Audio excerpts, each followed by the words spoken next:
আহ,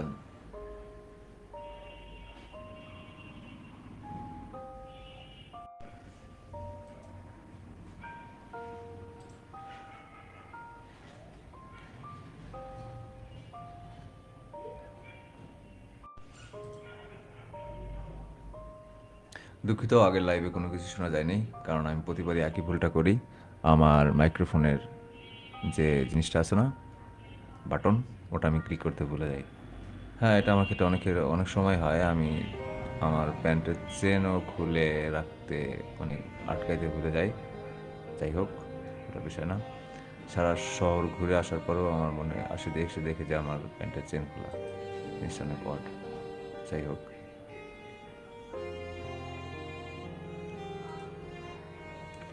তো আজকের টপিকসটা হচ্ছে ভালোবাসা আর আমরা কেন ভালোবাসি।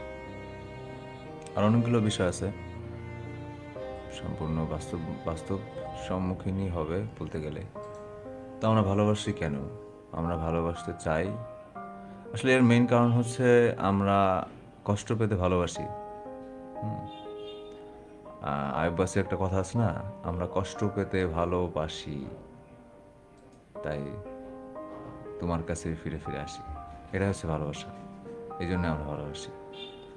হ্যাঁ, এটাই, এই জন্য আমরা ভালোবাসি।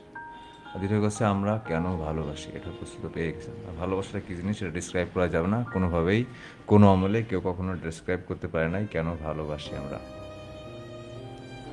আর ভালোবাসাটা কি? ভালোবাসা হচ্ছে এক ধরনের তীব্রতা যা আমরা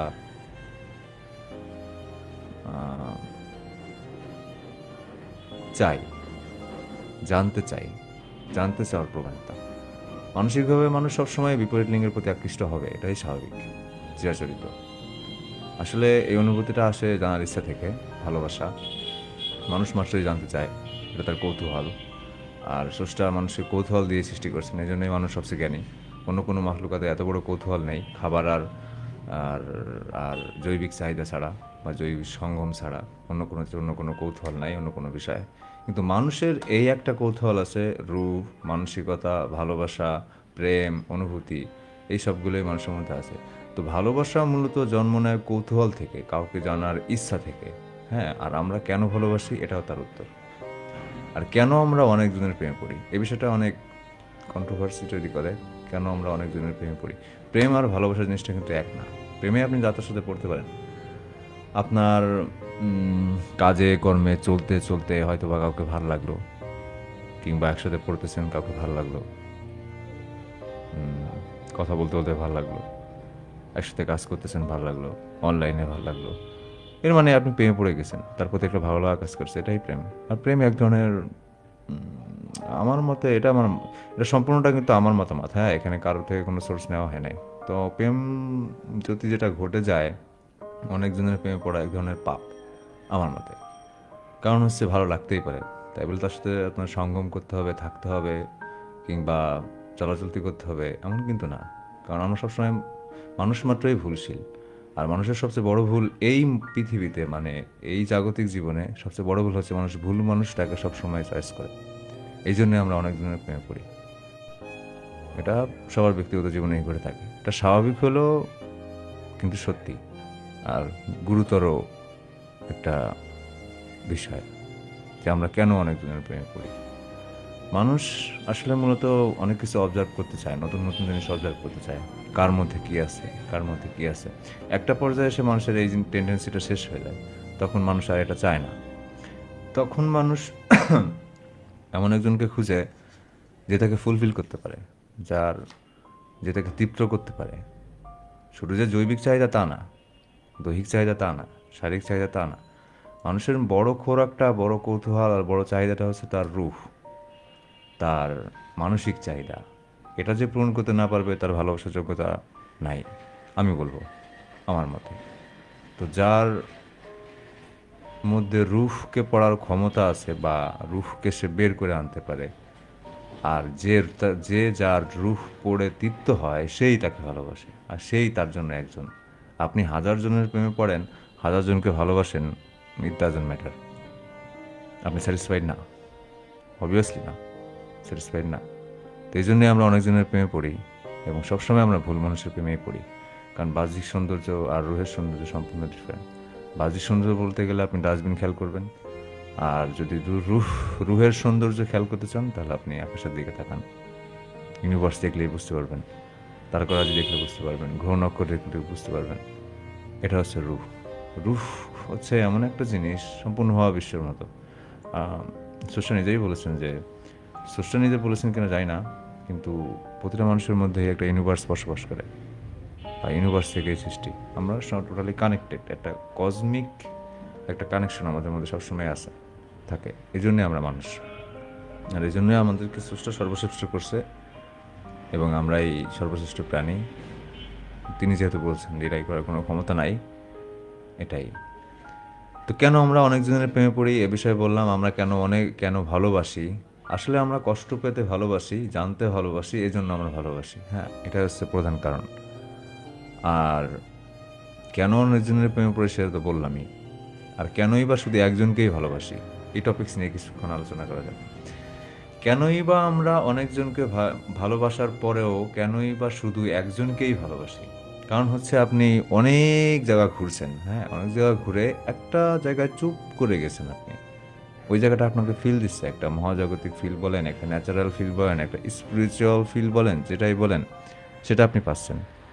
এইটা হচ্ছে সেই জায়গাটা। সরি, আমার লাইটটা অফ হয়ে গেছে। তো ওই জায়গাটা যখন আপনি তৃপ্ত হয়ে যাবেন না, আপনার জানার ইচ্ছাটা, আপনার রুহের খোরাক পূরণ হচ্ছে, আপনার কান, নাক, চোখ, গন্ধ, যত প্রকার যা কিছু আছে সব কিছুই আপনি তৃপ্ত হয়ে যাচ্ছেন। তো ওই একটা জায়গায় যে আপনি থেমে যাবেন যে হ্যাঁ, এই জায়গাটাই আমার জন্য পারফেক্ট, এখানে আমি পিস ফিল করি বা শান্তি ফিল করি। তো ওখানে আপনার জানার ইচ্ছাটা শেষ হয়ে যায়, বা আবার খুব বেশি কৌতূহল তৈরি হয়ে যায়, ওখানে আপনি তৃপ্ত। তো এজন্যই আমরা শুধুমাত্র একজনকেই ভালোবাসি অবশেষে। অনেকজনের সাথে প্রেম করার পরে আমরা অবশেষে একজনকেই ভালোবাসি। কিন্তু যার চ্যাপ্টারটা এমন না যে অনেকজনের সাথে প্রেম টেম না করেই একজনকেই ভালোবাসে, সে কিন্তু অনেকজনের সাথে প্রেম করে না, অনেকজনকে অবজার্ভ করে বা জানে। জানতে জানতে একটা সময় যে সে কি করে যে না, সে আমার জন্য না, বা আমি তাকে তৃপ্ত না।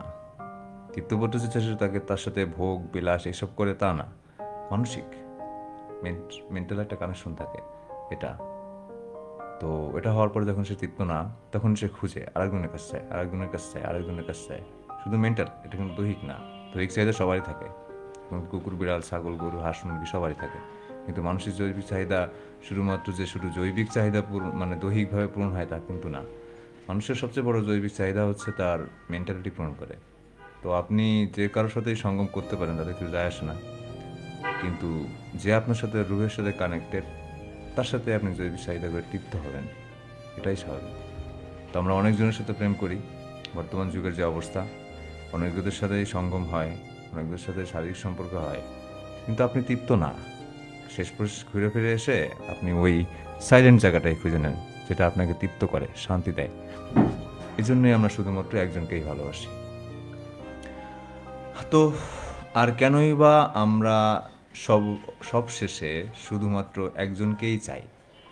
তো ওই যে বললাম যে আপনি সারা পৃথিবী ঘুরে একটা জঙ্গলে গেলেন, জঙ্গলে যাওয়ার পরে একটা সুন্দর জায়গায় যেখানে একটা ঝর্ণা আছে, চারিদিকে আবছায়া, সবুজ গাছগাছালি আছে, ভরা পাহাড় পর্বত, ওখানে যে আপনি চুপ করে বসে আছেন, আপনার অনেক ভালো লাগবে, তৃপ্ত আপনি, শান্তি, পৃথিবীতে কেউ কোথাও নেই। তো ওই জায়গাটা হচ্ছে এমনই একজন, কেন সবশেষে আমরা শুধুমাত্র একজনকেই চাই। তো ওই জায়গাটাই সেই একজন। আশা করি বুঝতে পারছেন আমি কি বলতেছি। ওই জায়গাটাই সেই একজন যেখানে আপনি শান্তি পান। তো সবশেষে আমরা শুধু সেই একটা জায়গাকেই চাই বা একজনকেই চাই, এটাই হচ্ছে ভালোবাসা। তো অনেক কিছুই বললাম, তো এবার তর্জমাটা করে ফেলি। মানসিকভাবে মানুষ সবসময় বিপরীত লিঙ্গের প্রতি আকৃষ্ট হবে, এটাই চিরাচরিত নিয়ম ও স্বাভাবিক। সত্যি কথা, কারণ স্রষ্টা আমাদেরকে এভাবেই সৃষ্টি করছে। আসলে এই অনুভূতিটা আসে জানার ইচ্ছা থেকে। যেমন বললাম না যে ভালোবাসা কেন আসে, জানার ইচ্ছা থেকে। আপনি কাউকে জানতে চাচ্ছেন বা জানার চেষ্টা করছেন, তাকে দেখে আপনার ভালো লাগছে, কিংবা তার সাথে আপনার কথা বলতে ইচ্ছে করছে, এটা হচ্ছে আপনার ভালো লাগা। জানার ইচ্ছা। তো জানার ইচ্ছা থেকে আপনি তার সাথে কথা বলছেন, ভালো লাগতেছে, কথা বলতে বলতে এক পর্যায়ে আপনি কনফিউজড বা কনফিউশনে আছেন যে আমি কি তাকে ভালোবাসি না ভালো লাগে, ভালোবাসি না ভালো লাগে। সে একটু জোর দিল, আপনি একটু জোর দিলেন, চাপাচাপি করতে করতে একটা সময় হবে কি আমরা হ্যাঁ হয়তো ভালোবাসি। তো এটা হয়ে গেল ভালোবাসা, কিন্তু আসলে প্রকৃত ভালোবাসা না। তো মানুষ মাত্রই জানতে চায়, এটা কৌতূহল, জানার ইচ্ছা অবশ্যই থাকবে। তো আর বিপরীত লিঙ্গের প্রতি অবশ্যই জানার ইচ্ছা থাকবে, শারীরিক না, আই মিন সোল, মানসিক, রু, এটা। আর যখন আপনি একজনকে জানতে চাইবেন তখন তার গভীর থেকে গভীরে, যারা আসলে ইন্টেলেকচুয়াল টাইপের বা ইউনিক টাইপের মেন্টাল ক্যাটাগরি নিয়ে বসবাস করে, তারা তার গভীর থেকে আরও গভীরে যাবে, যেতে চাইবে, জানতে চাইবে কতদূর পর্যন্ত, কতদূর যাওয়া যায়, এটাই। তো মানসিকতা আর রূপ সম্পর্কে জানার যে ব্যাকুল আগ্রহ আমরা নিয়ে থাকি বা নিয়ে কারো কাছে যাই, অপরকে জানতে চাই, এটাই হচ্ছে আপনার প্রকৃত ভালোবাসা, মানে ভালোবাসা তৈরি হওয়ার প্রথম স্টেপ। তো আপনি যখন তার কাছে যাবেন তখন আপনি তার কায়া পড়বেন। কায়া অবশ্যই আপনি অবশ্যই অনেকে বুঝবে না অথবা বুঝবে। কায়া পড়বেন মানে রুহের যে আবছায়া, আবু ছায়া বলে যেটা, সেটাই হচ্ছে আপনার কায়া। তো আপনি কায়া দেখে বুঝবেন, আপনি তৃপ্ত হবেন, তার রুহকে আপনি পড়তে পারবেন। অনেকেই হয়তো পারে, অনেকেই হয়তো পারে না। Sorry for the light. অনেকেই হয়তো পারে, অনেকেই হয়তো পারে না। তো যখন আপনি তার কায়া পড়বেন বা তার চোখের দিকে তাকাবেন, হ্যাঁ চোখ দিয়ে কিন্তু রূপ পড়া যায় বা তার ভিতরে কী আছে এটা জানা যায়। অনেকেই পারে, অনেকেই পারে না। আর চোখ চরিত্র পড়ি, তার মাধ্যমেই মানসিকতা জানি। আমরা যখন তার চোখ চরিত্র পড়ি, চোখ এবং চরিত্র, মনে করেন আপনার সামনে একটা ইন্টারফেস দাঁড়িয়ে আছে বা কোনো একজন ইন্ডিভিজুয়াল বা একজন ব্যক্তি দাঁড়িয়ে আছে, আপনি তার চোখ পড়তেছেন, তার অঙ্গভঙ্গি দেখতেছেন, সব কিছু দেখতেছেন, অবজার্ভ করতেছেন সে কী চাইতেছে। যদি আপনি ইন্টেলেকচুয়াল হন, ইন্টেলিজেন্ট হন বা ইউনিক টাইপের কিছু হন, তাহলে অবশ্যই আপনি বুঝতে পারবেন তার মানসিকতা কেমন। আর তাকে জেনে যদি আপনি তৃপ্ত হন, হ্যাঁ আপনি তৃপ্ত হয়ে গেছেন যে আমার আর রুহের কোনো খোরাক নেই, আমার যা জানার প্রয়োজন ছিল আমি জেনে গেছি, তো আপনি সম্পূর্ণ হয়ে গেছেন। এরপর থেকে আপনি আর কাউকে জানতে চাইবেন না, শুধু তাকেই জানতে চাইবেন, তাকেই আপনার ভালো লাগবে, তাকে আপনি বলবেন আমি ভালোবাসি, আমি ভালোবাসি, এরকম। তো ভালোবাসা এক ধরনের পাগলামিও বলা যায়, আর ভালোবাসা এক ধরনের ইবাদতও বলা যায়, চাওয়াও বলা যায়, এক ধরনের ড্রাগসও বলা যায়, বা এক ধরনের সাইকোপ্যাথ বা সাইকো থিওরি বলা যায়। যেমন ভালোবাসতে শুরু করলে মানুষ ভালোবাসতেই চায় যদি সে তৃপ্ত হয় তার প্রতি। তো লেখাটা আমি সুন্দর করে একবার পড়তে চাই, অবশ্যই আপনার মনোযোগে শুনুন। মানসিকভাবে মানুষ সবসময় বিপরীত লিঙ্গের প্রতি আকৃষ্ট হয়, এটাই চিরাচরিত ও স্বাভাবিক। আসলে এই অনুভূতিটা আসে জানার ইচ্ছা থেকে। মানুষ মাত্রই জানতে চায়, এটা মানুষের কৌতূহল। স্রষ্টা মানুষের কৌতূহল দিয়ে সৃষ্টি করেছেন, এই জন্য আমরা আশরাফুল মাখলুকাত, ঠিক আছে। আর যা যা যা আমার জানা নেই তা আমাকে আরও গভীর থেকে গভীরে জানার প্রয়োজন অনুভব করাবে। মনে করেন যে জিনিসটা আপনি জানেন না বা আপনি দেখতেছেন, তো তাকে জানার ইচ্ছা বা তাকে বোঝার ইচ্ছা আরও আপনাকে গভীর থেকে গভীরে জানার ইচ্ছা প্রকাশ করাবে বা অনুভব করাবে যে আমি তাকে আরও জানতে চাই, আরও জানতে চাই, আরও জানতে চাই। এটা তো শুধুমাত্র শারীরিক বা শারীরিক তা কিন্তু না, আসলে শারীরিক বিষয়টা পরবর্তীতে আসে। আমরা আমাদের মানসিকতা আর রূপ সম্পর্কে জানার ব্যাকুল আগ্রহ নিয়ে একে অপরকে জানতে চাই, এটা হচ্ছে মেইন বিষয়। হ্যাঁ অনেকেই আছে খাদক টাইপের মানুষ, ঠিক, অনেকেই আছে খাদক টাইপের, শুধু খাইতে চায়, তাদের বিষয় আলাদা। কিন্তু আসলে আশরাফুল মাখলুকাত বা মানুষের সর্বশ্রেষ্ঠ জানার ইচ্ছা হচ্ছে কারো মানসিকতা, কারো রূপ, তাকে পড়া, তাকে জানা, তার কায়া পড়া, তার চরিত্র পড়া, তার রূপ পড়া। আপনি সবগুলো বিবেচনা করে যখন তার বিষয়ে তৃপ্ত হয়ে যাবেন, ওই যে সাইলেন্ট জায়গাটার কথা আমি বলছি, একটা ওয়াটারফল আছে, সেখানে আপনি আছেন, শুনশান একটা বাতাস, শান্তি, তৃপ্ত, আপনার কোনো ঝামেলা নাই, বা সেটা দেখলেই আপনার মন জুড়িয়ে যায়, কিংবা সেখানে সাইলেন্টলি বসে থাকলেও আপনার ভালো লাগে, সেই হচ্ছে সেই একজন। হ্যাঁ, তো আমরা তার মানসিকতা জেনে ফেলি, পড়ে ফেলি, তখনই আমরা তাকে ভালোবাসি, আর আমরা তাকে শুধুই চাই, কারণ আপনি তখন তৃপ্ত। আর যাকে জেনে আমরা তৃপ্ত হই বা সম্পূর্ণ হই, তাকেই আমার ভালো লাগে, বা তাকেই আমাদের ভালো লাগে, ভালোবাসি। আর সে শুধু একজনই হয়, শুধু একজনই। আল্লাহ হাফিজ, সবাই ভালো থাকবেন।